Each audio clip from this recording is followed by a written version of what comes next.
Bien, ben merci à ceux qui sont venus nous rejoindre.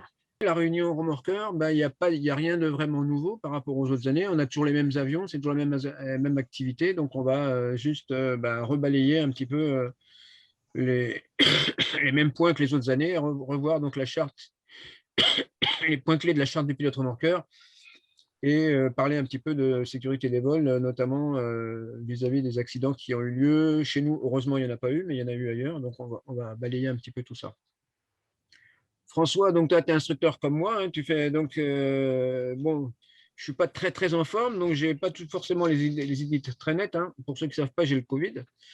Et bon, j'espère bientôt en sortir, mais c'est pas encore tout à fait ça. Donc François, si tu vois des trucs que j'oublie ou si je dis des bêtises, je compte sur toi. Donc déjà l'activité remorquage 2020. Donc comme vous a dit Franck, il y a un problème internet à Buno, ce qui fait qu'il n'a pas pu me fournir tous les éléments. J'ai pas pu trouver le nombre de remorquages qui a eu lieu en 2020. J'ai trouvé que les heures de vol. Vous voyez, il y a eu 170 heures de remorquage avec nos deux avions et regardez par rapport à l'année dernière, il y en avait eu 288. Donc, bah, il y a quand même une grosse baisse d'activité au niveau du remorquage. Il y avait eu l'année dernière 2867 remorqués. Là, bah, je le mettrai dans le compte rendu. D'ici là, je pense que Franck, on arrivera à trouver les valeurs, mais là, je n'ai pas pu le remplir, je n'ai pas les valeurs. On a eu aussi plus de pilotes remorqueurs, hein. L'année dernière, il y a eu, enfin, quand je dis l'année dernière, c'est en 2019, il y a eu 18 pilotes effectifs qui ont remorqué. Et cette année, en 2020, enfin l'année dernière, donc c'était 26. Donc voilà. Bon, il n'y a rien de spécial à dire. C'est une baisse d'activité. Bon, on le savait. Les consignes FFVP, donc on en parlait juste avant de commencer. Là, vous avez vu que les vols solo sont considérés comme du loisir et donc ça s'applique, on applique la règle des 10 km. Donc, l'astuce qui a été trouvée, c'est de dire que les élèves ils peuvent venir, c'est ce qu'on avait déterminé hier en réunion instructeur, c'est que les élèves ils peuvent venir pour faire de la maintenance, ils ont le droit. Et puis après, sur place, bah, on leur permet de voler. Mais apparemment, d'après ce que disait la BGTA, Franck vient de nous dire que la BGTA a dit que les élèves pouvaient venir même au-delà de 10 km pour faire de la formation. On aura peut-être une confirmation par mail, on verra. Sinon, tout ce qui est instruction, c'est considéré comme professionnel. Et donc, on peut faire de l'instruction et donc du remorquage pour faire le remorquage, on va dire que c'est professionnel aussi, puisqu'on en a besoin pour faire l'instruction. Et que quand on fait de l'instruction, eh bien, on peut venir même pendant le couvre-feu et il n'y a pas de limitation de distance. Donc voilà, où est-ce qu'on en est. Franck, si jamais la BGTA t'envoie un mail pour de confirmation, bah, tu nous en feras profiter, bien sûr. Ouais, pas de souci. Donc, il va falloir s'arranger avec ça. Bon.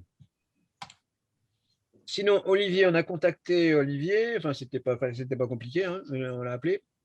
Et donc, l'année dernière, je lui avais demandé ce qu'il y avait eu comme problème technique sur les avions. L'année dernière, il y avait eu un pot d'échappement qui avait été percé, il y avait eu des fuites d'huile, il y avait eu différents problèmes. Mais là, d'après lui, alors moi je ne sais pas, mais d'après lui, hein, Franck, il n'y a pas eu de soucis cette année.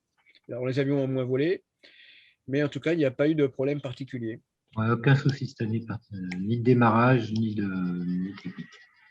Voilà. Alors, j'ai retrouvé quand même des informations qu'il nous avait données, hein, concernant la mise en route. Donc, quand le moteur est froid, il préconise de faire 3 à 5 injections à l'aide du primer.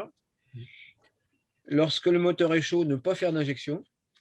Et Olivier recommande de ne pas faire d'injection avec la mètre de gaz parce qu'il y a un afflux d'essence trop important et un risque d'incendie en cas de retour de flamme. Et quand on utilise le primer, il faut faire bien attention à ce qu'il soit bien verrouillé, hein. Quand on le repousse, on le tourne pour qu'il sorte de l'encoche et puis après, on vérifie qu'il est bien verrouillé.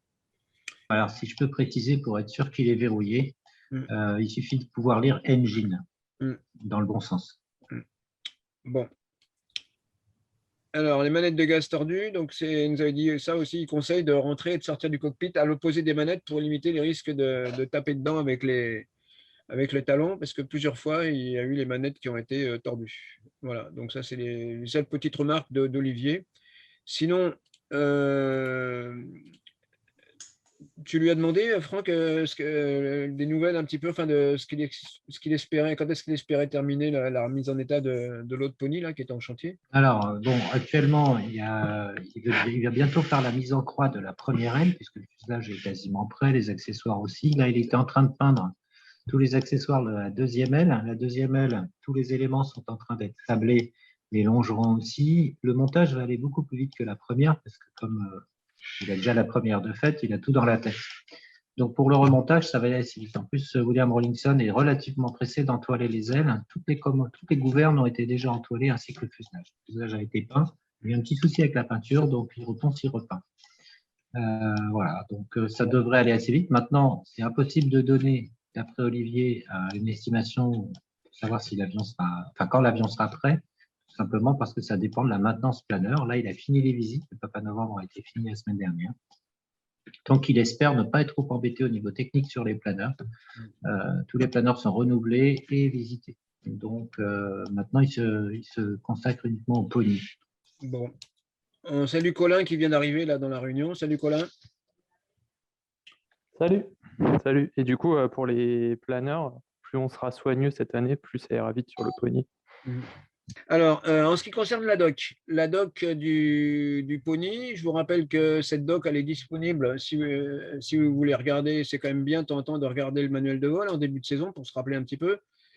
Sur le site de la AVE, vous avez manuel de vol ici et vous pouvez télécharger le manuel de vol du Piper, du PA25.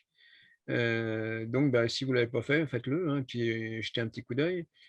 Il faut savoir qu'également, le manuel de vol, il est sous le siège. Ici, quand il y a un petit boîtier qui se trouve sous le siège, quand on est en piste et qu'on n'a rien de spécial à faire, que ça a un petit bout de temps, on peut toujours ouvrir le boîtier là et puis prendre le manuel de vol et puis regarder un petit peu. Il y a toujours des trucs à réviser ou à apprendre.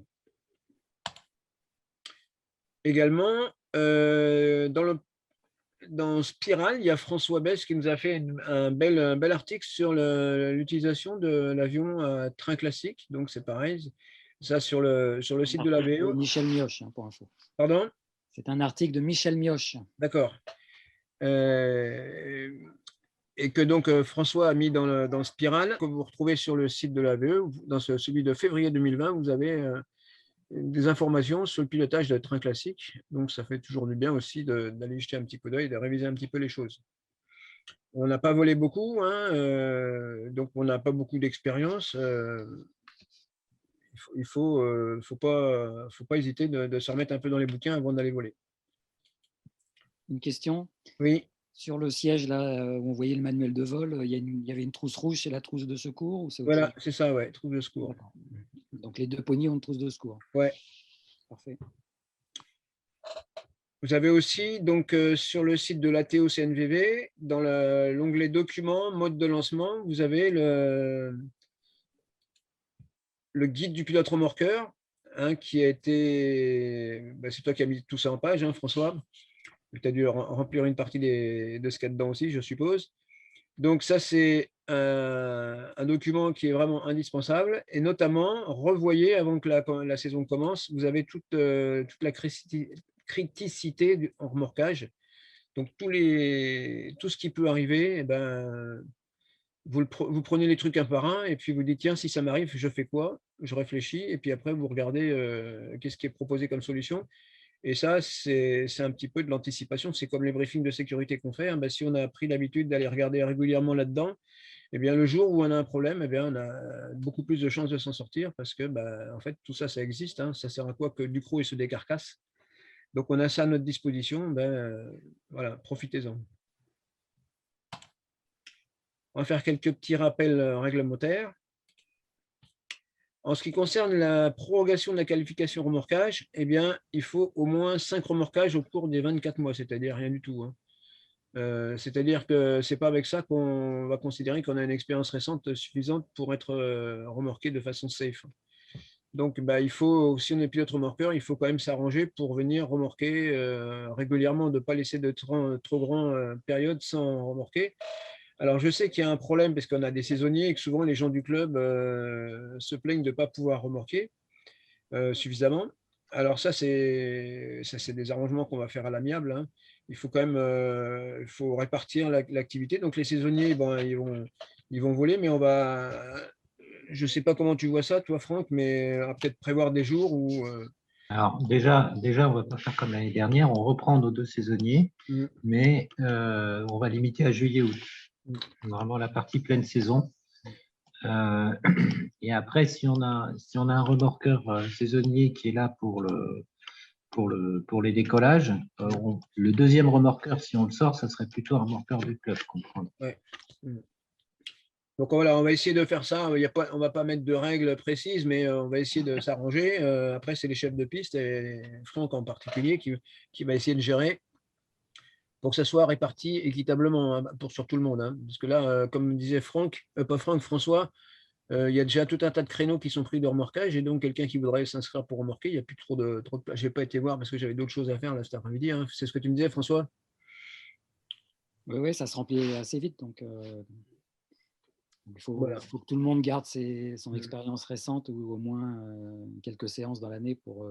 Voilà, c'est Allez, ça. Donc on va ok. essayer de. Un Franck. Alors justement, on pourrait faire un petit sondage parmi ceux qui sont là. Est-ce qu'il y en a qui manquent d'expérience récente ou qui vont se retrouver coincés pour la SEP, par exemple, parce que c'est ça le plus critique.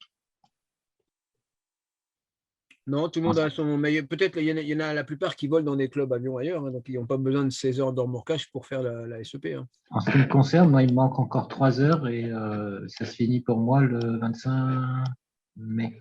Ouais, mais toi, tu voles pas dans un club avion à côté. Donc, forcément, toi, ton expérience SEP, elle est uniquement sur les remorquages, hein.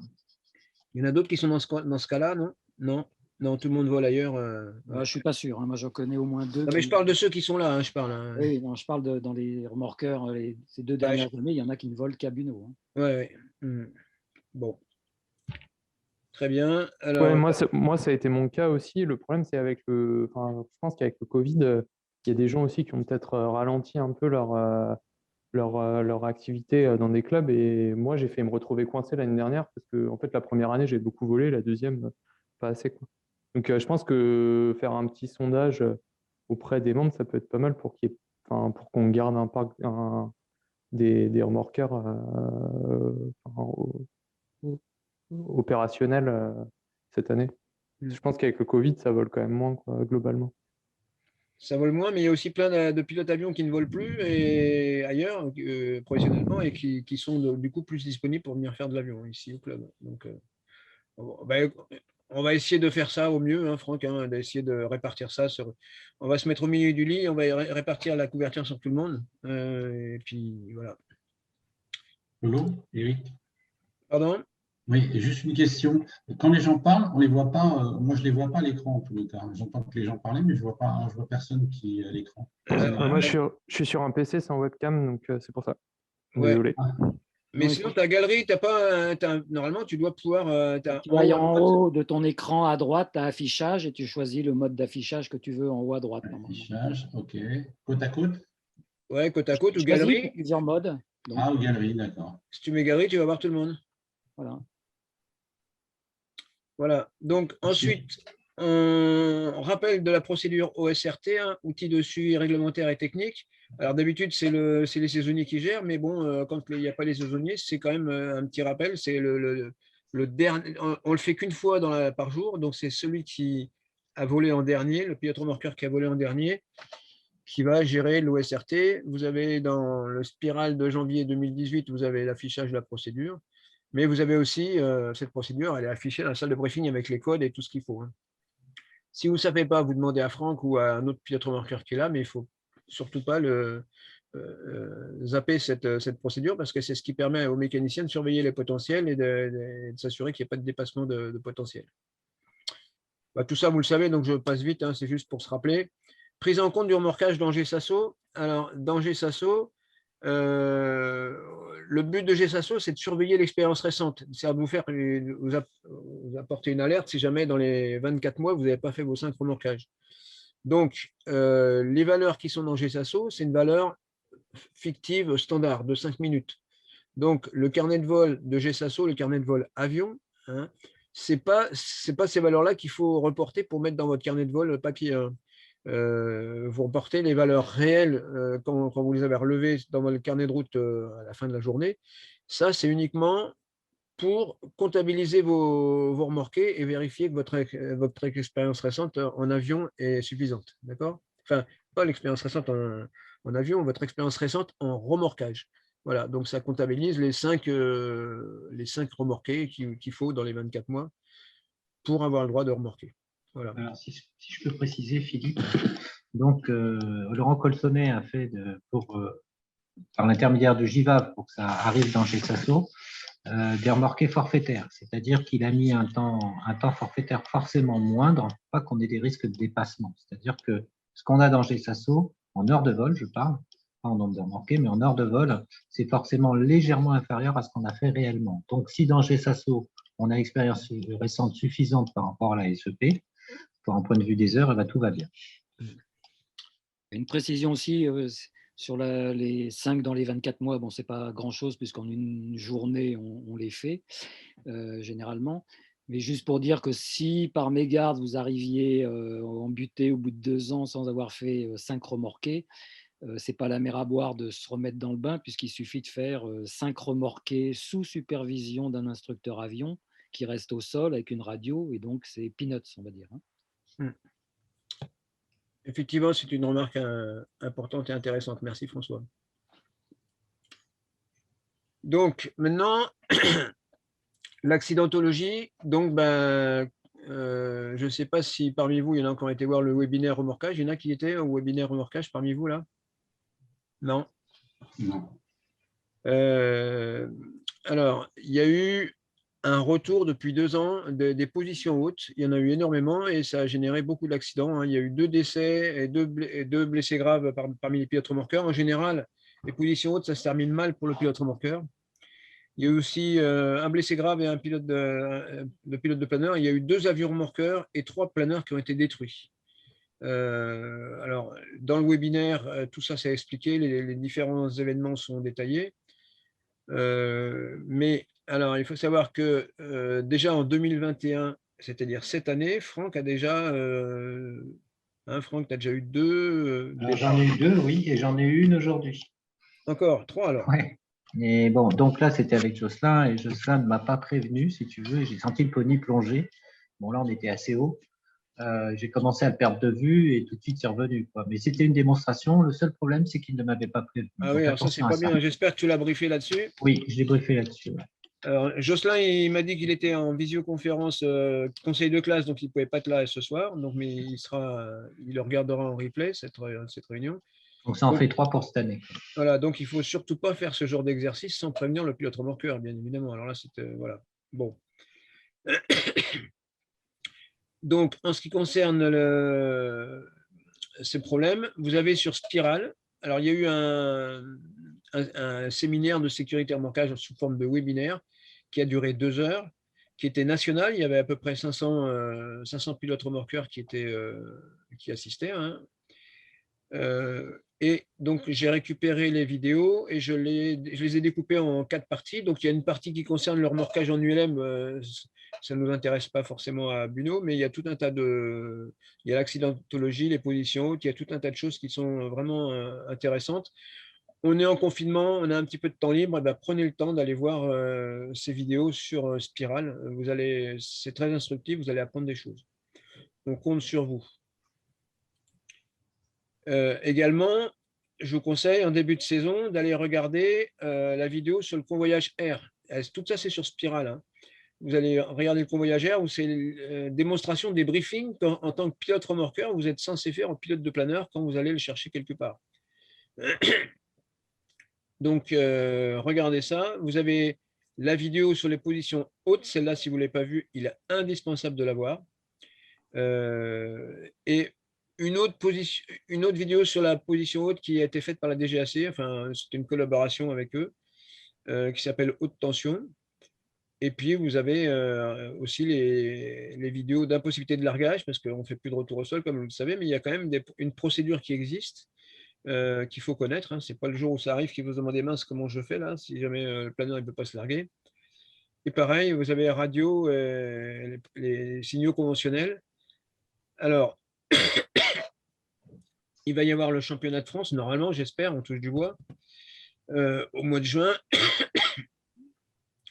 Pendant ce championnat de France, il va y avoir 7 à 8 avions monteurs, dont 4 DR400. Et donc, pendant cette période, une fois que les planeurs du concours seront partis, eh bien, on aura donc possibilité de faire de l'entraînement. Donc, je vous conseille à tous de prendre rendez-vous pour venir faire un petit peu d'entraînement pendant cette période-là. Donc, il y aura, moi, je serai là. Et il y aura François aussi peut-être quelques jours aussi qui sera là. On vous proposera de faire de l'entraînement aux signaux conventionnels, de l'entraînement au convoyage air avec des descentes avec le planeur qui passe en position basse, etc. De toute façon, les élèves, ça fait partie des élèves planeurs, hein. Ça fait partie des exercices qu'ils doivent faire pendant leur progression. Eh bien, là, on en profitera pour former les pilotes remorqueurs, enfin pour entraîner les pilotes remorqueurs à le faire parce que c'est quelque chose que vous n'avez sans doute pas fait depuis très longtemps. Donc, pendant cette semaine-là, c'est du 20 au 26 juin, prévoyez en tant que pilote remorqueur de venir faire un petit peu d'entraînement au club. Ça sera bon pour tout le monde et pour vous en particulier. Mais surtout, regardez si vous n'avez pas vu le convoyage air et position haute. Enfin, toutes, hein, ce serait bien de toutes les voir. Cette année, on n'a pas prévu de faire de formation de pilote remorqueur, on en a assez. Par contre, c'est ce que je viens de vous dire, hein, on va faire de l'entraînement pendant la période du championnat de France. Donc, 7 avions remorqueurs, donc il y aura les 2 ponys, il y aura 4 DR400, il y aura, on espère, l'abeille militaire, donc, mais là, il y aura leur pilote, et on a un planeur, on a aussi le Yankee Uniform, qui est le rallye, le MS 893 de Moret, qui est un moteur neuf, qui est en rodage, mais alors, comment il s'appelle, Philippe Claveau là m'a dit que j'essaierai, ou Franck, si tu as l'occasion d'y aller le voir quand même, un coup de SF à Moret peut-être, aller voir dans quel état il est, parce qu'il paraît que c'est pas la grande forme. Dans ce cas-là, je verrai avec Philippe Claveau pour voir ça. Je peux intervenir, Philippe? Oui, bien sûr, bien sûr. Donc, c'est une petite rectification. Yankee Uniform n'est pas un avion de Moret, déjà pour la bonne raison, c'est qu'il n'est plus basé à Moret. Ah Ce n'est pas un avion du club de Moret, c'est un avion personnel, privé. D'accord. Voilà. C'est l'avion de Bourringer, là, c'est ça? Exactement. Ouais. Et il n'est pas basé à Moret, je crois qu'il était à Moret, moi. Ça a été le cas jusqu'à il y a très peu de temps. Il est parti, je crois qu'il est à Reims maintenant. À Reims, donc alors, on peut pas le voir la tête qu'il a, quoi. Alors. Ah à Reims, oui. Oui, à Reims, oui, mais c'est pas... Bon, ok, on verra. Alors, de toute façon, moi, je considère que c'est un joker si jamais on avait un autre souci, mais pour moi, ça serait donc l'abeille, les 4 DR400 et les 2 ponys, hein, ça devrait suffire correctement. Donc, pendant le championnat de France, on aura besoin de remorqueurs. Déjà, c'est pas mal rempli. Bon, on en reparlera d'ici là, si jamais vraiment c'est maintenu. Tu veux dire quelque chose là-dessus, Franck? Pas Franck, François? Non, rien de particulier. Non, rien de particulier. Si Philippe, juste une question, il y a beaucoup de DR400, est-ce que tout le monde est qualifié sur DR400? Parce que pour tous les pilotes de pony, on tournait sur DR400. Oui, on va faire l'inventaire, hein. De toute façon, c'est pas très, très compliqué de faire du DR400. On fera un petit peu de formation, on essaiera d'avoir les avions un jour ou deux avant. Et puis, parce que ça, il faut quand même y penser, parce que ceux qui ont vraiment l'habitude moi, tu me remets un DR400 tout de suite, je vais y réfléchir quand même. Avant de remorquer au championnat de France. On va faire un petit peu d'entraînement. Quelqu'un qui n'aurait jamais fait de DR400, je ne le vois pas attaquer le championnat, même si on a fait 2 vols avant. Il y a du bruit là, c'est toi, François? Ouais. Donc, alors évidemment, tous ceux qui sont inscrits pour leur remorquage pendant le championnat de France, c'est bien, mais il faudra vous entraîner avant, hein. Parce que là, il y aura quand même 52 planeurs, 7 avions remorqueurs, donc ça va être un balai aérien, hein. Et quand on est les premiers remorquages de l'année, on n'est pas très fiers parce que ça fait longtemps qu'on n'a pas volé, on n'a pas d'expérience récente, on a perdu notre petite routine. Donc, il faut ceux qui vont remorquer au championnat, il faudra qu'ils s'entraînent un petit peu avant. C'est pas au dernier moment qu'il faudra venir se proposer à faire du remorquage, il faut s'entraîner. Là, c'est une vue de la réunion instructeur AVE. Donc, j'ai repris une vue de la réunion d'hier où on a fait le compte-rendu du DTO, le compte-rendu sécurité. On a fait l'inventaire des problèmes qu'il y a eu la saison dernière et on a défini un plan global d'action. Et dans ce plan global d'action, il y en a un qui concerne les pilotes remorqueurs, c'est le 2, où on a, bien qu'on le répète régulièrement, il y a eu encore plein de ratés au niveau des pistes quand on était en piste 10 et en piste 01, c'est-à-dire des avions, des décollages qui se font alors qu'il y a des planeurs qui sont en train d'être tractés vers la piste 10 ou la piste 01, avec donc un risque puisqu'il passe dans la zone de cheval de bois.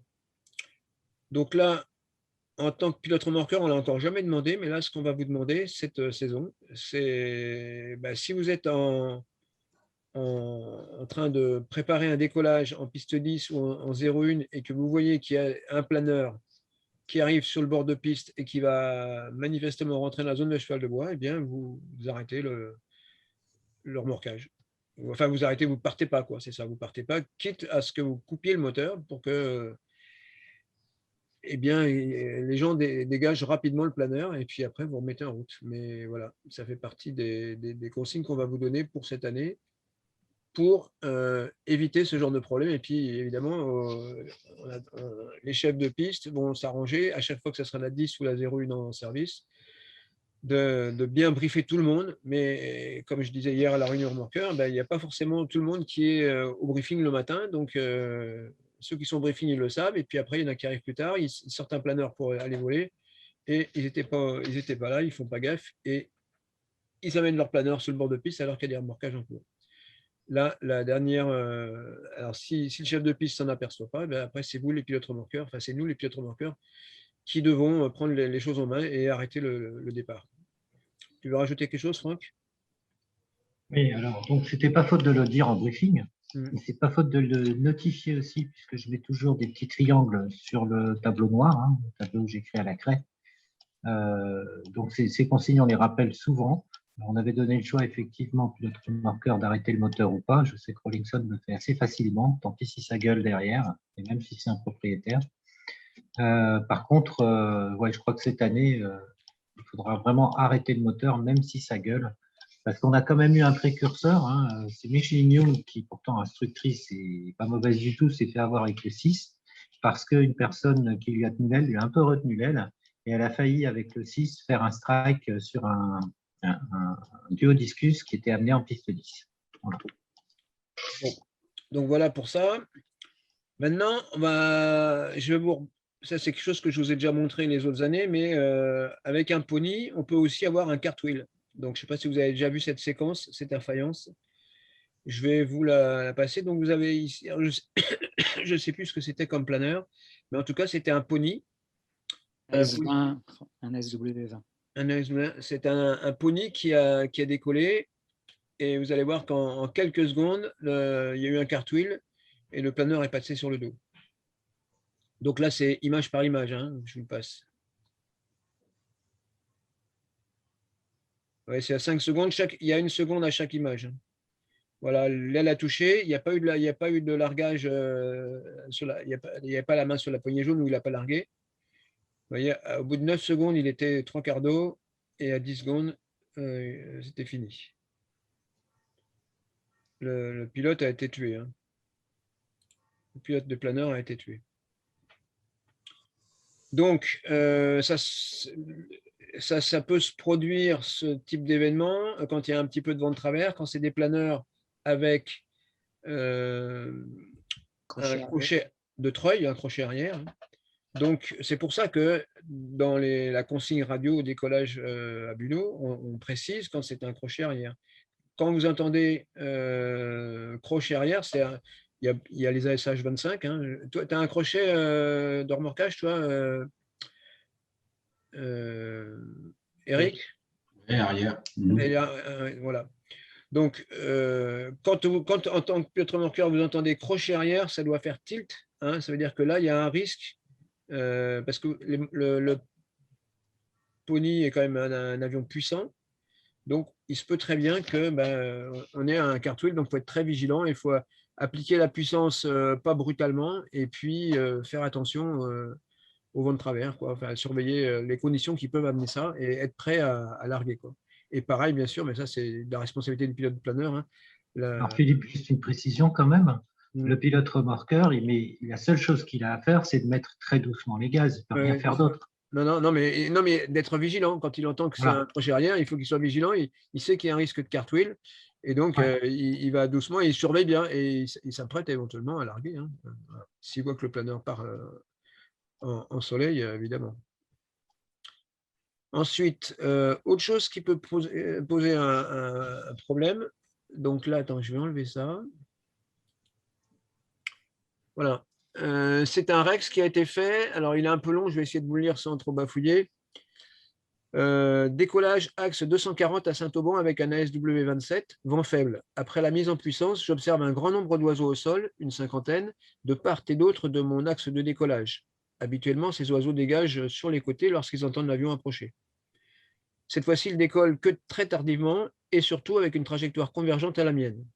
Je suis à ce moment-là à quelques instants d'initier la rotation de l'avion, tandis que le planeur derrière vient de quitter le sol. Au vu de la trajectoire des oiseaux, j'ai jugé qu'il serait trop dangereux de décoller, la collision étant quasiment inévitable. Je décide alors de réduire les gaz et j'annonce à la radio « Largue, largue » au planeur. Je commence à dévier légèrement vers la droite, sans freiner, pour laisser la place au planeur de se poser. Par sécurité, je décide de larguer le cap de mon côté. Une fois que j'aperçois le planeur sur le côté de l'avion, je commence à freiner. Il n'y a aucun dégât. Ça, c'est la description de l'événement. Ensuite, les commentaires du pilote. Ayant une très jeune expérience en tant que pilote remorqueur, c'est plutôt mon expérience de pilote avion qui a servi. La décision a été rapide. Le risque de collision aviaire était trop grand. Dans tous les cas, avec ou sans planeur derrière, j'aurais pris la décision d'arrêter le décollage. En cas de décollage et de collision, l'attelage aurait sûrement été en danger et nous aurions pu finir dans la Durance puisque nous avions plus beaucoup de pistes devant nous. Je m'aperçois que je n'ai pas mis mon téléphone en silencieux, c'est mal. Et je vais le faire. Voilà. Donc, effectivement, le planeur, si jamais on... Alors là, il parle d'un arrêt décollage volontaire, mais ça peut être aussi une panne, hein, une panne moteur. Dans les 2-3 secondes qui suivent, le planeur, il est sur nous, il n'a pas les moyens de freinage qu'on a nous. Hein. Donc, il faut faire extrêmement attention. Alors là, après, il y a l'enseignement. La première erreur est que je n'ai pas aperçu les oiseaux avant de débuter la mise en puissance. Dans le cas contraire, j'aurais pu maintenir et demander une assistance pour les faire dégager. Depuis, je porte une plus grande attention à leur éventuelle présence dans l'axe de piste. Ensuite, je pense que la décision d'interrompre le décollage était la bonne, étant donné qu'à ce moment-là, il restait suffisamment de pistes pour s'arrêter. Cependant, il y avait un fort risque de collision entre le planeur et l'avion. Dans ce premier cas, car le premier était déjà en vol, excusez-moi, alors que le second était encore au sol.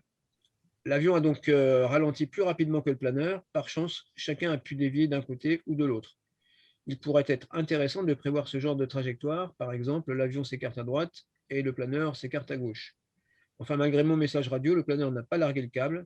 Si je n'avais pas largué par sécurité, il y aurait donc eu un problème. Là-dessus, il y a eu aussi un petit commentaire de la FFVP. D'ailleurs, je pense que c'était toi, François, qui a dû le faire en disant que, effectivement, je te laisse la parole si tu veux, François. Oui, non, il faut en tirer des conclusions parce que là, c'est des oiseaux, mais ça pourrait être effectivement des ratés moteurs.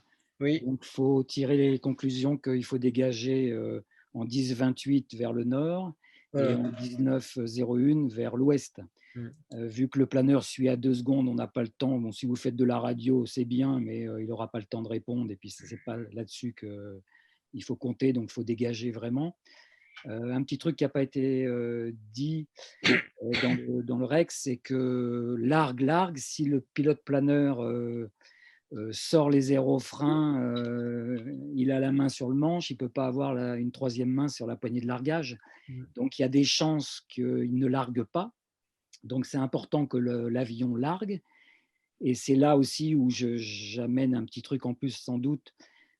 C'est que je pense que nos cisailles, j'ai déjà eu l'expérience il y a 3-4 ans, marchent très bien si le câble est tendu.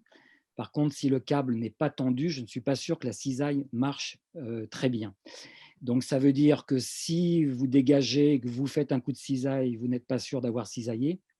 Si le planeur passe derrière sur l'axe et n'a pas largué, à un moment donné, il risque de vous tirer en marche arrière. Donc, je recommande, c'est ce que je vais faire personnellement s'il m'arrive ce genre de situation, de garder la main sur la guillotine et au moins de mouvement, de recisailler plusieurs fois pour être sûr que ça cisaille vraiment, surtout si le planeur vous retend le câble derrière. Voilà le petit point que je voulais rajouter là-dessus. Ça veut dire que en cas de… Si on réduit les gaz, on a intérêt à presque larguer avant. Oui, mais si tu as eu des ratés moteurs, ta puissance a chuté, donc ton câble s'est déjà détendu pour moi. Mais dans le cas où c'est nous qui réduisons les gaz, il vaudrait mieux larguer avant dans ce cas-là. Oui, mais bon, je ne crois pas trop. Bon, on peut dire qu'il y a un sanglier qui sort à Buneau. Je ne crois pas trop à des oiseaux. C'est plutôt des ratés moteurs. Et le raté moteur, je pense que la puissance va chuter, l'avion va décélérer, tu n'auras pas eu le temps de larguer. J'en profite pour dire qu'il y a 3-4 ans, j'ai tiré un privé expérimenté circuiteur et en décollant en 28, passant la croisée des pistes en étant sur le train principal, je ne l'ai plus vu dans mon rétroviseur. Et puis en arrivant au début de la forêt, j'ai senti que le remorqueur il partait un peu le nez vers le camping ou l'air de plus le camping Philippe, mais l'air d'accueil, la zone d'accueil. Voilà, et que donc visiblement il était à droite et qu'il me tirait la queue pour que j'aille à gauche. Donc j'ai regardé rapidement à droite, je ne l'ai pas vu dans mon circuit visuel. Là, j'ai voulu donner un coup de cisaille. Et puis, au moment où j'ai donné 1 ou 2 coups de cisaille, j'ai le pilote qui m'a dit « T'inquiète pas, je suis en train de revenir ». Donc, j'ai pu toucher à la guillotine. On a décollé. Je l'ai appelé 2 fois pour lui dire que j'avais tenté de faire de la guillotine et qu'il fallait qu'il se méfie parce que ça pouvait larguer à tout moment. On a fait un remorqué nominal. Je me suis reposé et on a dévidé le tambour. Et à l'endroit de la cisaille, le câble avait fait un U, un oméga. Il y avait un petit angle, on va dire, dans le câble, mais il n'était pas du tout amoché, quoi. Donc, j'avais fait remonter l'info à Olivier à l'époque, qui avait été très étonné parce qu'il avait fait marcher les guillotines pendant l'hiver. Mais voilà, je ne suis pas sûr que les guillotines, câbles pas tendus, marchent à 100%. Ok. Merci pour cette anecdote, François. Donc, ce qu'il faut se rappeler à Buneau, c'est que pour se mettre ça dans la tête, rappelez-vous que si vous dégagez, si vous arrêtez un décollage, pour une raison ou une autre, une panne ou autre, il faut dégager à l'extérieur des hangars. Quelle que soit la piste en service, vous dégagez à l'opposé des hangars. Vous voyez, sur la 28, c'est au nord, sur la 10, c'est au nord, à l'opposé des hangars, et sur la 01 ou la 19, c'est du côté de l'est. De l'ouest, pardon. Voilà, à l'opposé des hangars. Si on se rappelle de ça, c'est facile. Hein. On dégage toujours à l'opposé des hangars pour laisser la place au planeur derrière. J'ai un petit truc à rajouter, Philippe, si tu permets. Oui, bien sûr. Il y a d'autres REX, notamment un REX qui a eu lieu avec un ULM, je crois, dynamique qui venait de Baillot. Donc le planeur avait fait un exercice d'atterrissage sur un aérodrome extérieur. Ils avaient décollé à Baillot sur le même axe de piste que Chartres avec le dynamique, tout s'était bien passé. Donc dans leur tête à Chartres, ça allait très bien se passer. Et ils ont eu un stress puisqu'ils ont décollé avec le planeur face à l'ouest, avec une partie de la piste qui était tondue mais très courte, puisque à Chartres, ils n'ont plus que du treuil. Donc, ils ont fait l'erreur de ne pas couper la piste. Et donc, le dynamique est arrivé à un moment donné dans de l'herbe haute. L'accélération n'a plus eu lieu. La piste arrivait en bout et donc, ils ont forcé, ils ont réussi à décoller, mais ils sont passés très bas sur les toits. Donc, ça veut dire que là… François, il y a beaucoup de bruit sur ton micro. Il y a quelque chose qui doit bouger là, mais… Pardon. Oui, donc je disais, ils ont réussi à décoller, mais avec du stress, puisqu'ils sont passés très bas sur les toits. Quand on est à Chartres, face à l'ouest, il y a un bon moment où on est au-dessus des maisons et il n'y a pas de terrain de dégagement. Et donc, il faut bien se rappeler que le commandant de bord de l'attelage, c'est le pilote du remorqueur. Et là, on on peut reprocher aux deux de ne pas avoir largué en voyant l'accélération lente, mais c'est surtout le pilote remorqueur qui aurait dû larguer. Et lui, gagnant un peu de vitesse, peut continuer le décollage en étant allégé de la charge du planeur et faire un tour de piste en poursuivant. Donc, s'il y a des problèmes sur un terrain en allant chercher un planeur aux vaches et que la piste est limitative, il ne faut pas oublier non plus de larguer le planeur côté remorqueur et de poursuivre le décollage si on voit que la piste va être trop tangente. Ok. Merci François. On va parler un petit peu des consignes de sécurité pour un convoyage air. Tout ça, vous l'aurez dans le compte-rendu, hein, mais il faut se rappeler que pour nous, on a toujours les mêmes avions, hein, donc on connaît les valeurs maintenant. L'avion, je vous rappelle qu'il y a 145 litres utilisables avec 149 au total. Il consomme 55 litres à l'heure.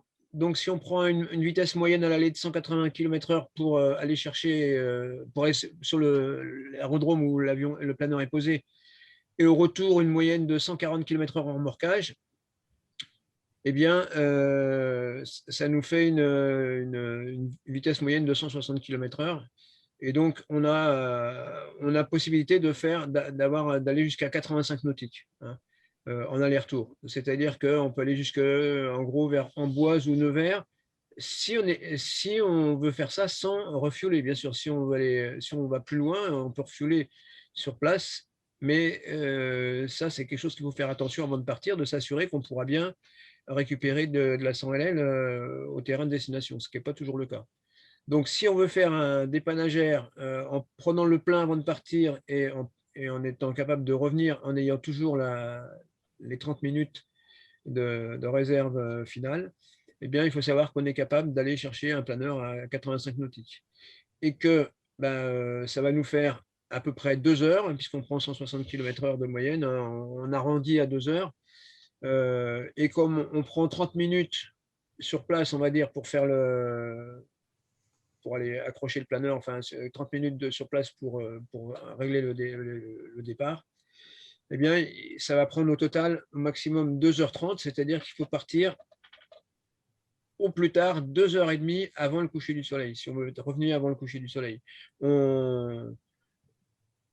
On vise pas, on n'utilise pas les 30 minutes après le coucher du soleil. Hein. Comment dire ? On vise l'heure du coucher Voilà, du soleil. on vise l'heure du coucher du soleil, mais pas plus tard. Merci. Donc voilà, ça c'est des valeurs qu'il faut avoir en tête. Hein. Alors après, ça il faut regarder en fonction du vent, etc. Bon, ça peut fignoler, mais déjà ça donne une bonne idée de ce qu'il est possible de faire. Si on vous demande d'aller chercher un planeur, si vous avez ça en tête, déjà vous savez, bon, est-ce que c'est jouable ou est-ce que c'est pas jouable. Et en tout cas, ne jamais se laisser influencer, pousser par quelqu'un. Hein. C'est le pilote remorqueur qui décide. S'il ne se sent pas, il faut qu'il soit dans sa zone de confort. S'il ne se sent pas de le faire, il ne le fait pas. Hein. On ne se laisse pas influencer par le pilote du planeur qui est sur place ou par quelqu'un d'autre. On est seul à décider de ce qu'on va faire. Le vent de face au retour est le plus pénalisant puisqu'on va monter et qu'on sera à une vitesse plus faible. Ouais. Donc, point clé de la charte. On va voir Maintenant, on va réviser, ça va aller relativement vite. Hein. Il y a tous les points clés de la charte. Hein. Vous les connaissez, on va simplement les lister relativement vite pour vous remettre ça en tête. Donc, on s'inscrit à l'avance, hein, et si jamais, pour une raison quelconque, on n'a pas la possibilité de venir, il faut prévenir le plus vite possible, hein, parce que ça veut dire qu'on a prévu que si vous êtes, on va vous attendre, hein, si vous êtes marqué comme pilote remorqueur, on va considérer que vous êtes là pour remorquer. Si vous n'êtes pas là, ça va faire un problème d'organisation. Est-ce que je peux préciser quelque chose, s'il te plaît, Philippe ? Oui, vas-y. Bon, j'ai eu le cas cette semaine avec un pilote remorqueur qui s'était inscrit et bien m'en a pris de l'appeler en lui disant, parce que là, il n'y avait pas vraiment de moyen de faire autrement. Et il m'a dit, mais non, je me suis désinscrit. Et en fin de compte, c'est quelqu'un d'autre, parce qu'il avait laissé son code 1, 2, 3, 4, un autre remorqueur qui s'est trompé de nom et qui s'est inscrit à sa place. Donc, ça a été un petit peu embêtant et c'est Philippe Claveau qui nous a sauvé la mise ce jour-là. Et c'est arrivé il y a à peine une semaine, quoi. Donc, faites très attention quand vous inscrivez sur le planning. OK. Donc, il y a remorqueur ou remorqueur réserve. Il y a toujours possibilité de marquer. Il y a toujours un remorqueur ULM. Ça n'a pas été enlevé, mais on n'a plus d'ULM. Donc, vous vous inscrivez en remorqueur ou remorqueur réserve. Mais surtout, Voilà, si jamais vous ne pouvez pas venir, ben, vous prévenez le plus vite possible. Quand on part pour remorquer, il faut prendre plusieurs feuilles sur la planchette, hein, et surtout, il faut bien les numéroter. Quand on fait l'inventaire, vous voyez, page, là, il faut bien marquer 1 sur 1, 1 sur 1, 1 sur 2 sur 1. Je ne sais même plus comment ça. Vous marquez la page, il faut numéroter les pages, voilà. Comment tu appelles ça, toi, Franck? C'était 1 sur 2, 2 sur 2. C'est 1 sur 2, 2 sur 2, etc. Quoi. Ouais, ouais, si on fait 4 pages, on fait 1 sur 2, 1 sur 4, 2 sur 4, 3 sur 4. Excusez-moi, mais j'ai un peu la tête farcie, là, donc j'ai un peu de mal à réfléchir. Voilà, donc en tout cas, il faut numéroter les pages. Alors, si je peux préciser aussi, j'ai vu pas mal d'erreurs. On n'en a pas parlé, c'est vrai, mais j'ai vu quelques erreurs l'année dernière sur les taquis maxi avant plein. Il y a des erreurs de calcul, attention. Pour les pleins aussi, quelquefois. Attention aux 3 items, dernier plein, litre taqui et taqui maxi avant plein. Alors ça, c'est hyper important parce que les heures de calcul, ça fait mal. Hein. Et bien sûr, quand vous arrivez sur le remorqueur, eh ben, vous vérifiez litre taqui, que ça correspond bien au taqui de la vie. Voilà. La date, parce qu'on trouve des logs où il n'y a pas de date. Alors, si on a un problème informatique et qu'il faut remonter la pente, ce n'est pas avec des logs sans date qu'on va le faire, quoi. Donc, il faut vraiment avoir un petit peu de discipline pour remplir les cases en haut. Voilà, en fait, il faut faire ça de façon soigneuse. Il faut remplir toutes les cases. Hein. Là, j'ai mis la page parce que c'est important, mais tout est important, en fait. Voilà.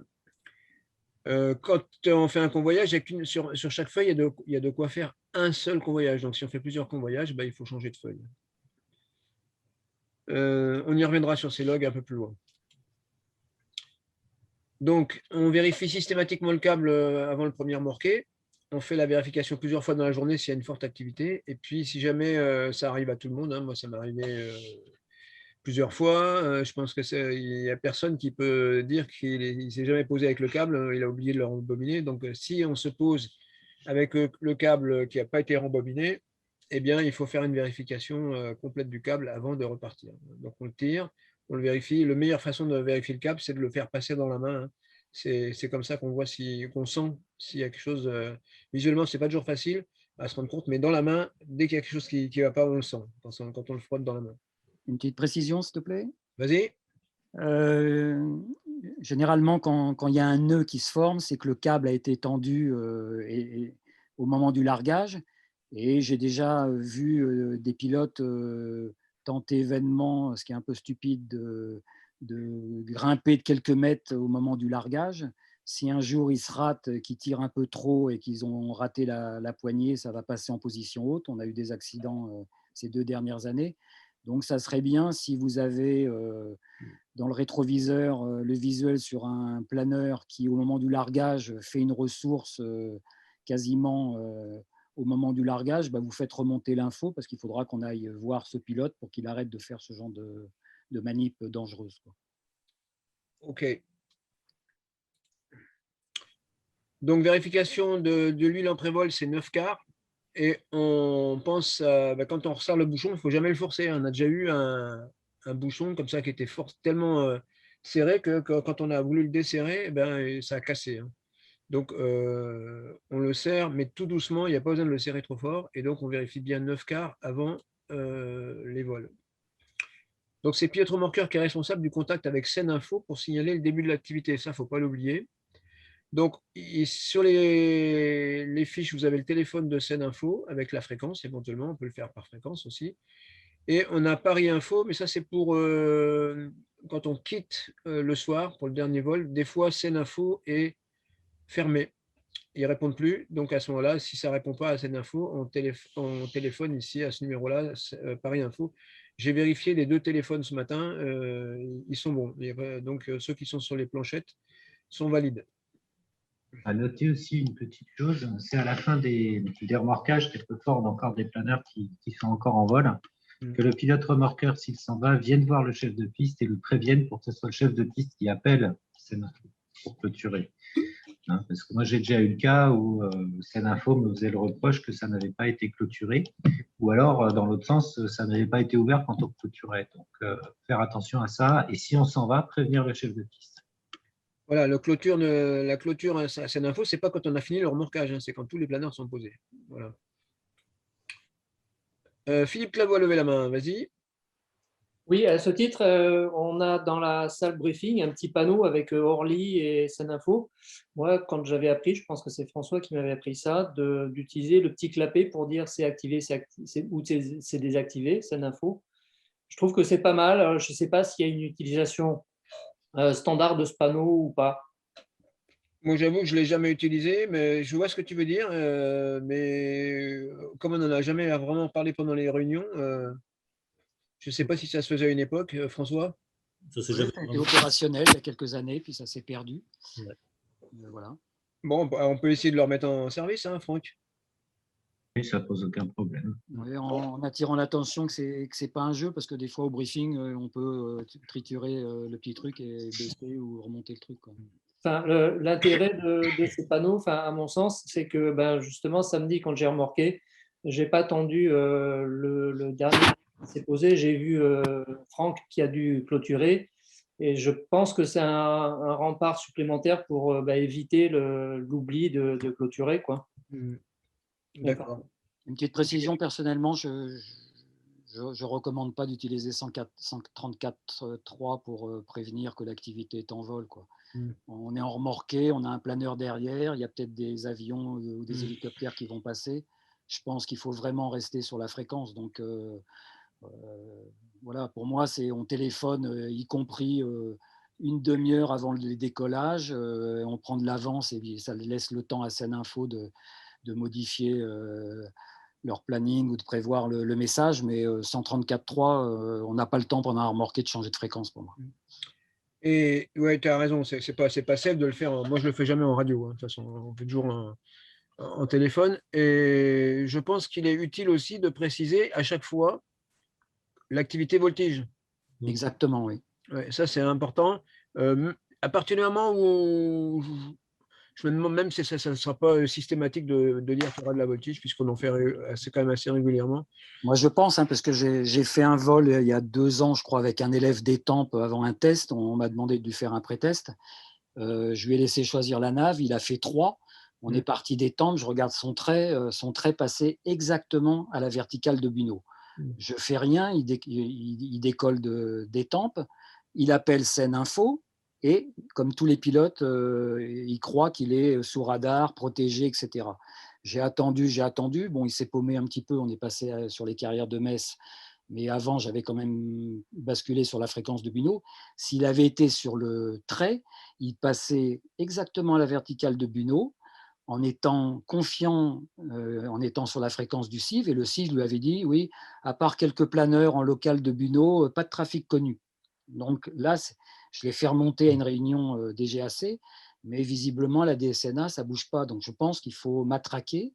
Et donc, pourquoi pas dire chaque jour activité voltige. Et comme ça, ils prendront vraiment le réflexe de dire aux avions, attention, il y a de la voltige. Ouais. Sinon, ça devient un problème systémique. C'est la DGAC qui déconne en ne diffusant pas l'info. Alors, on a soulevé ce problème en réunion instructeur aussi, le problème de la voltige. Et bon, il y a eu des comptages qui ont été faits sur une journée où on a compté, juste après le Covid, presque 10 avions passant vertical sans contacter. Il ne faut pas oublier qu'on peut avoir des avions qui ne sont pas sur Seninfo. Alors on pensait au NOTAM, mais normalement c'est sur la carte VAC. Par contre, sur la carte VAC, ça n'est mis que dans les informations générales, l'activité voltige. J'espère qu'on va le voir arriver sur la carte OACI, à ce niveau-là, la déclaration de l'activité voltige. Bon, le NOTAM, je pense que c'est inadapté puisqu'on a déjà des infos qui sont ailleurs. Ouais, puis si tu te déroutes, tu n'as pas forcément le NOTAM d'un terrain perdu dans la campagne en allant de Auxerre à Toussus, j'en sais rien, un truc comme ça. Il peut y avoir effectivement des appareils qui se baladent sans nav et qui passent par mégarde à Bunot. Pour info, la Fédé de vol en planeur a attiré l'attention de la FF Plume qui avait fait passer l'année dernière un petit article. Il y a déjà eu à Bourg-en-Bresse, je crois, un ULM ou deux qui sont, je sais plus, c'est Bourg-en-Bresse, qui sont passés au moment de la Troyer sans avoir vu arriver l'ULM, quoi. Donc il y a vraiment de l'info à faire vers les autres disciplines, quoi. Bon, moi je propose qu'on fasse systématiquement, peut-être même le rajouter hein, dans les logs, rajouter qu'on appelle Seninfo et systématiquement on signale l'activité voltige. Et puis comme ça ça va rentrer, peut-être ils vont prendre l'habitude et on sera mieux, ils informeront mieux les avions. Bon, à voir. Qu'est-ce que vous en pensez? C'est mieux. Ouais, bon. C'est mieux. C'est mieux. C'est quoi? C'est mieux? C'est beaucoup mieux. Oui, oui, d'accord. D'accord. On va faire comme ça. C'est pas compliqué à dire. Non. Et puis et surtout, c'est vrai. Oui. Alors, donc je continue sur les points clés de la charte remorqueur. Donc, on attend 150 degrés au culasse, 150 degrés Fahrenheit au culasse avant de rouler. Et on démarre face au vent. Ça, c'est les consignes pour la mise en route. Quand on s'aligne, avant de s'aligner, alors quel que soit l'avion remorqueur, hein, le pilote remorqueur doit essayer de voir. Il regarde le planeur qui va tirer. Est-ce qu'il n'y a pas l'absence de trolley, évaluer l'expérience de l'équipage? Est-ce qu'il y a un instructeur à bord? Est-ce que c'est un jeune lâché? Est-ce que c'est un solo qui est dans un biplace, etc. Donc ça fait partie des choses qu'il faut, même si on est fatigué, que ça fait un bout de temps qu'on remorque, à chaque fois, il faut qu'on fasse une évaluation de ce qu'on va tirer pour après remorquer en conséquence. Alors, particularité, alors avec les DR400, on peut se mettre, pour s'aligner, on peut se mettre légèrement en biais, ça permet de surveiller les opérations, mais par contre, avec les ponies, il ne faut surtout pas se mettre dans cette position-là, il faut vraiment se mettre dans l'axe de façon à ce que le cône ici, il faut que le câble et le cône soient bien dans l'axe, parce que si le pony, par exemple, était dans cette position-là, quand le câble va tirer, il va tirer sur le côté, il va esquinter le cône, il va esquinter le câble, il va y avoir un trou, ça va fendre le cône et après le câble, il risque de ne pas se rembobiner complètement et de rester coincé dans la fente qui peut se produire dans le cône. Donc, quand on s'aligne devant un planeur pour le départ avec un pony, eh bien, on se met bien dans l'axe de façon à ce que le cône et le câble soient bien dans l'axe du planeur. Et ça, vous le savez. Il est possible de diminuer significativement les nuisances sonores pour les riverains en réduisant d'un demi-centimètre la manette des gaz vers 300 pieds après le décollage. Alors, ce n'est pas beaucoup, juste un demi-centimètre, mais il semblerait que ça diminue quand même pas mal les nuisances sonores. Donc, une petite astuce que vous pouvez mettre dans votre poche. On ne remorque pas la fenêtre ouverte. Si par mégarde elle s'ouvre, on la laisse ouverte parce qu'on ne pourra pas la refermer. Si pour une raison d'urgence ou autre, on a tiré sur le robinet carburant qui se trouve ici, sur la droite, là, essence. D'ailleurs, il y a un petit fil de laine rouge qui, une fois qu'on l'a tiré, normalement, il va casser ce fil. Donc, on vérifie que ici, c'est une sorte de petite sécurité qui permet de voir si la manette a été tirée ou pas. Il faut savoir que ça, on le voit ici, c'est un câble qui est souple, qui va avec le robinet qui se trouve ici. Et quand on le repousse, eh bien, le câble ne permet pas d'avoir une fermeture complète de la vanne. Et donc, il va y avoir, peut-être, si on fait un point fixe, on ne verra pas la différence, mais on n'aura pas la puissance au décollage. Donc, il n'y a que le mécano qui est habilité à s'occuper de relancer le circuit carburant quand il a été coupé. On va parler des secteurs à éviter. Donc, les secteurs à éviter, c'est bien sûr la vallée de l'Essonne, ici. Et les principales, alors là où on a souvent des plaintes, c'est Tousson, c'est Bois-Minard et Nanteau-sur-Essonne ici. Donc, tout ça, c'est dans vos cheminements de remorquage, eh bien, il faut absolument éviter de passer dans ces endroits-là. Après le largage, un message radio doit indiquer le secteur de descente vers la vente arrière. Et ensuite, on fait les messages bien vente arrière, étape de base, finale. Il y a beaucoup de trafic, donc il faut bien signaler sa position. Et attention, pendant les descentes, attention au choc thermique, on ne descend jamais tout réduit. On descend avec 2000 tours minute minimum. Autre chose aussi, j'ai vu, enfin, il y a un pilote remorqueur qui est connu pour ça, il dégage, il passe 3/4 d'eau, hop, et il descend à fond les balais. Ça, c'est absolument interdit à faire, d'accord? Il peut y avoir un raté sur le remorquage, sur le largage quelque part. Donc, dans un premier temps, on commence une descente douce. pour être sûr que le planeur est bien largué. Évidemment, d'abord, on regarde visuellement, hein, ça, vous verrez ça dans la vidéo sur les positions hautes. On doit bien sûr s'assurer d'abord que le planeur est bien largué. Mais même si on pense qu'on a vu qu'il était bien largué dans un premier temps, on commence une descente douce pour rattraper éventuellement une erreur d'interprétation. Et après, éventuellement, oui, il faut descendre rapidement parce que là, on va gagner du temps, on va économiser du potentiel et de l'essence. Mais dans un premier temps, il est hors de question de faire un dégagement 3/4 d'eau. Voilà, ça va être une interdiction de vol directe. Hein. J'ai déjà fait 2 fois la remarque, mais il n'y aura pas 3 fois. Une précision aussi concernant la descente. Selon les saisons, il faut quand même faire très attention au givrage. Ne pas hésiter à utiliser la réchauffe. Ça, j'ai été averti par Willy là-dessus. Hein. Dès qu'on a un peu de nuage et un peu d'humidité, ça peut givrer très rapidement sur le peloton. OK. Alors, pour rembobiner le câble, une seule impulsion suffit. Il ne faut pas maintenir le bouton appuyé. Hein. Et il ne faut pas se tromper de bouton avec l'alternat. Alors, on va faire un quiz. Là, c'est lequel le bouton pour rembobiner le câble? C'est celui d'en dessous ou celui au-dessus? Dessus. Dessus. Ouais, tout à fait. C'est celui de dessus, hein, d'accord? Celui d'en dessous. Mais bon, on s'est tous fait avoir là-dessus. Hein. Moi aussi. Hein. Alors, moi, j'utilise une technique pour jamais me tromper, c'est que j'appuie sur les deux, pas en même temps, mais je fais clac-clac les deux et après, je fais mon message radio. Comme ça, je suis sûr de ne pas l'avoir oublié. Ah oui. Bon.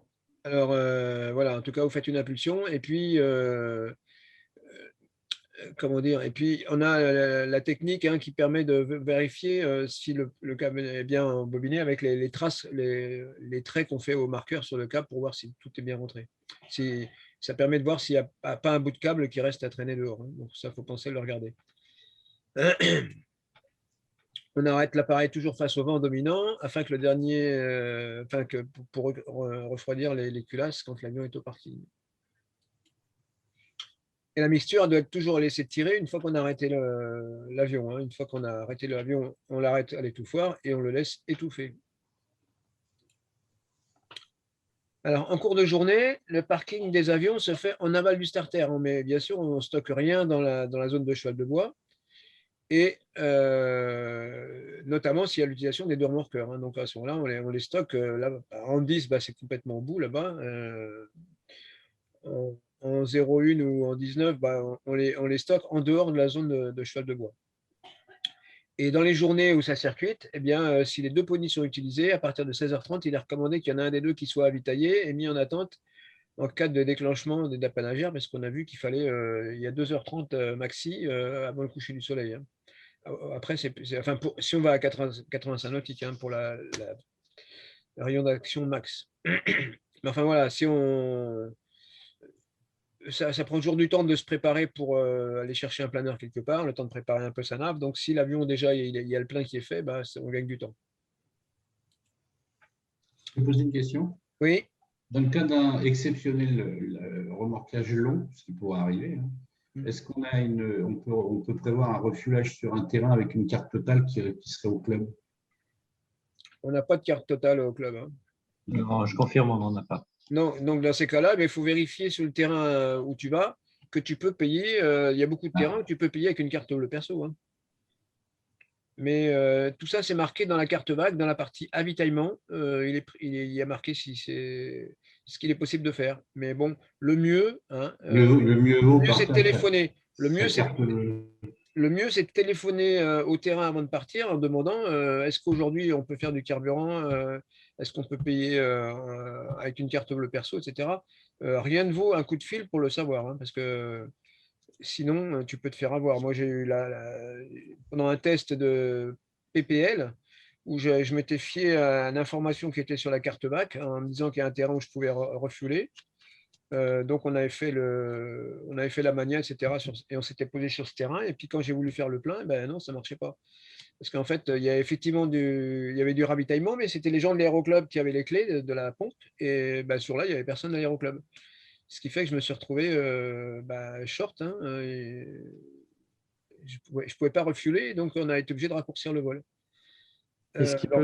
Lors d'un test. Alors donc le mieux, c'est si on part comme ça un petit peu à l'aventure, il faut pas partir à l'aventure, il faut savoir exactement préciser qu'on aura besoin de refueler et de savoir si c'est possible ou pas ce jour-là. Oui, Colin, tu as levé la main. Ouais, moi, ça m'est déjà arrivé aussi d'arriver sur un terrain avec les pompes qui venaient d'être rechargées. Et quand elles sont rechargées, je sais pas, on peut pas utiliser la pompe pendant un certain temps. Donc, c'est pareil, quoi, c'est un cas où c'est pas écrit. Et moi, dans mon cas, c'était pas écrit dans les notables. Ouais. Ouais, c'est au moins 2 heures, hein, pour info. Ouais. Donc, voilà, quand on part comme ça, il faut toujours téléphoner et avoir les vraies infos plutôt que d'avoir des mauvaises surprises. Le mieux, c'est de rester dans les 85-90 nautiques. Pardon, c'est quoi, tu dis? C'est de rester dans les 85-90 nautiques de rayon, Ouais. souvent, et on n'a pas ouais. besoin de faire les pleins parce qu'un Ouais. soir au mois d'août à 20 h pour aller chercher un planeur sur un terrain qui est uniquement avion, il ne faut pas rêver, c'est la province, il n'y aura personne. Non, mais ça peut être un dépannage spécial. Tu vois, je me souviens de Rantec qui s'était posé à Langogne. Tu vois, c'est un dépannage un peu spécial. Ouais. En journée, quoi. Donc, il faut prévoir pour refueler quelque part impérativement, pour éviter d'avoir le remorqueur qui tombe en carafe à l'arrivée. Comme moi, ça m'est arrivé d'ailleurs. Oui, bah, il y a un pony qui s'est déjà arrivé plusieurs fois qui se pose au vache, hein, les ponis, hein, à Buneau. Bon, alors ensuite, en fin de journée, bon, on arrive bientôt au bout de l'affaire. Hein. En fin de journée, il est impératif de nettoyer l'appareil afin qu'il soit propre. Hein. Ça, c'est le bon sens, on va dire, c'est le sens civique. On nettoie les bords d'attaque, l'empennage, les haubans, le plastron du capot moteur, l'hélice et le pare-brise. Voilà. Après le dernier vol, c'est au pilote remorqueur de clôturer l'activité SENINFO, donc éventuellement, donc après d'aller fermer la petite fenêtre là dans la salle de briefing pour dire que ça a été clôturé. Mais et surtout, il va falloir cocher tout, enfin lire, même si on est fatigué, ben on va faire toutes les actions qui sont prévues.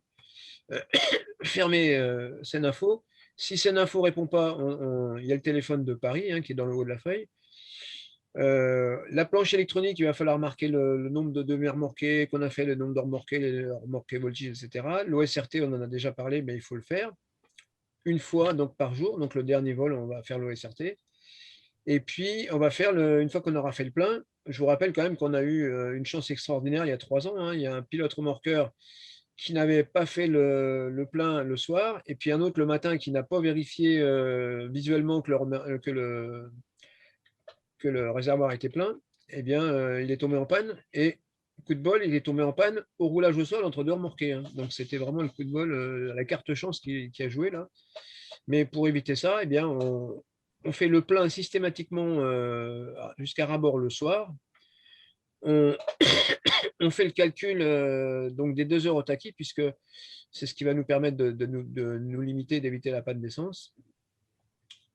Et puis, quand c'est le matin à l'après-vol, hein, bien, on vérifie bien visuellement que le remorqueur, que le réservoir est plein. Donc ça, c'est important. Et une fois qu'on a fait tout ça, l'OSRT, la planche électronique, eh bien, il faut aussi remplir le carnet de route de l'avion. Il faut pas, et c'est là où on marquera les vraies heures, les heures du taquis, hein, qui, je vous rappelle, GSASO, il y a une valeur standard, forfaitaire, qui ne correspond pas aux heures vraiment de l'avion. Hein. C'est uniquement pour comptabiliser l'expérience récente. Donc, la vraie heure de vol, celle que vous allez mettre sur votre carnet de vol, eh bien, c'est celle que vous allez marquer ici sur le carnet de route. Qui sont marqués d'ailleurs en centièmes hein, et non pas en minutes. Remorquer, c'est aussi ranger les avions dans les hangars. On déplace... Philippe, je peux donner une précision quand même parce que j'ai vu des erreurs. Donc effectivement, le carnet de route du planeur et du remorqueur est mis en centièmes. Par contre, l'OSRT est en heures-minutes. Hein. Ouais, c'est vrai, c'est en heures-minutes. C'est pour ça que ça nécessite de faire... il faut avoir l'esprit un peu clair pour faire ça correctement. C'est pas toujours évident. Ça nécessite de se concentrer un peu sur ce qu'on fait parce qu'effectivement, il y a un truc en centièmes et un autre en minutes. Donc les ponis, on ne pousse ni sur les bords d'attaque, ni sur les cônes d'hélice, ni sur le saumon. Hein. On pousse uniquement sur l'embase ici des haubans et sur l'hélice, mais pas sur le cône. Et on les déplace en marche arrière. Bon, ben voilà, on a balayé tous les points de la charte du pilote remorqueur. Est-ce que quelqu'un... Alors maintenant, on peut passer aux questions diverses. Ou François, tu veux rajouter quelque chose? Ou Franck, je ne sais pas. Oh, rien à dire pour moi. Rien à dire. C'est qui a dit ça? C'est Franck? François. François? Et Franck, tu as quelque chose à rajouter? Non, rien de spécial. Bon, eh ben alors, tous les heureux pilotes remorqueurs qui sont là, est-ce que vous avez une remarque à faire ou quelque chose à rajouter ou des questions à poser? Non? Tout va bien? On parlait des panagères. Je reviens sur les dépanagères pour les gens qui remorquent plutôt le soir, qu'ils soient prêts à remorquer avec devant une tablette ou un moyen de navigation efficace. Est-ce qu'on a les prises pour accorder les tablettes ou les téléphones dans les avions? Oui, il y a une prise allume-cigare dans le Papa Lima et dans le Sierra Québec, je ne sais pas. Est-ce qu'il y en a une dans les deux ou pas? Est-ce qu'on pourrait pas mettre des prises, des prises USB? Ce serait pas mal pour pouvoir naviguer avec les tablettes. Là, ça fait partie de. C'est un équipement qu'on ne peut pas modifier comme ça, à mon avis. Il faut demander à Olivier. Bon, il faut juste un adaptateur un adaptateur USB sur la USB. Non, mais voilà, c'est ça. En permanence. Ouais. Alors, je sais qu'il y a un allume-cigare sur le Papa Lima. Sur le Sierra Québec, il y a ça aussi. Il faudrait peut-être mettre 2 allume-cigares sur les 2 avions. S'il y a les deux allume-cigares, moi, je n'ai pas fait gaffe, sur les 2 avions. Et que sur les allume-cigares, puisque c'est des allume-cigares, on met des allume-cigares avec un cure en USB. Oui, mais. Ça, on est sûr de ne jamais se faire avoir. On a toujours l'électricité, toujours l'alimentation de sa tablette. Oui, là-dessus, je suis d'accord que pour quand on part en temps voyageur, on part avec un GPS, on ne part pas à l'aventure. Il y en a déjà qui se sont perdus. Voilà. Donc, il faut partir. Déjà vu. Donc, ce qu'il faudrait, c'est que justement, au cas où notre téléphone ou notre tablette n'est pas suffisamment chargé, au minimum, on est sûr que dans l'avion, on ne déchargera pas plus ou on continuera à charger. Et ce serait pas mal d'avoir juste 2 allumes-cigares achetés qui restent à poste dans l'avion. Et s'il n'y a qu'un seul allume-cigare sur un pony, il faut monter un 2e allume-cigare sur le pony. Je pense que ça doit être assez facile pour notre ami Olivier de le faire parce que, évidemment, partir le soir sans moyen de navigation, c'est juste une erreur. Alors là, il faut voir avec lui. Tu sais, on ne fait pas des bricolages dans les avions comme ça. Donc, je ne sais pas. Là, c'est lui qui pourra dire. Non, mais je sais, mais je sais pas si vous savez s'il y en a un sur chacun des 2. Je crois qu'il y en a un dans un avion. Je ne suis pas sûr qu'il y en a un dans le 2e et je ne sais pas lequel. Je vais regarder, j'ai les photos des. C'est important pour les dépanagères. François, là, j'ai la présentation qui est en plein écran, puis je ne suis pas sur mon PC de fabrication, mais François, tu as plein de photos des. Là, je ne peux pas répondre, mais par contre, si au pire, il faudrait faire une procédure CS STAN, c'est-à-dire c'est une modification mineure, et normalement l'ESA a prévu de faciliter l'arrivée des nouvelles technologies dans les cockpits d'avions anciens. Donc, c'est possible techniquement, peut-être avec un peu de paperasse, de mettre effectivement des prises USB. D'accord. Non, mais si on a déjà une prise allume-cigare sur un des 2 avions. Non, mais je pense que parce que moi j'ai déjà fait du convoyageur avec les 2 avions, il me semble, à chaque fois j'avais mon GPS qui était branché dedans, donc je pense que c'est. Mais je vais vérifier, je vous mettrai ça dans le compte rendu. Voilà. Ok, merci. Bon, écoutez, si vous n'avez pas d'autres questions à poser, je vous remercie de votre attention. J'aurais bien aimé qu'on soit un peu plus, mais enfin bon, j'espère que les autres le regarderont ça en replay. Et puis, il est quelle heure? Là, il est 8h moins 10. Bon, ça va être l'heure de passer à table. Bonne santé à toi, Lolo.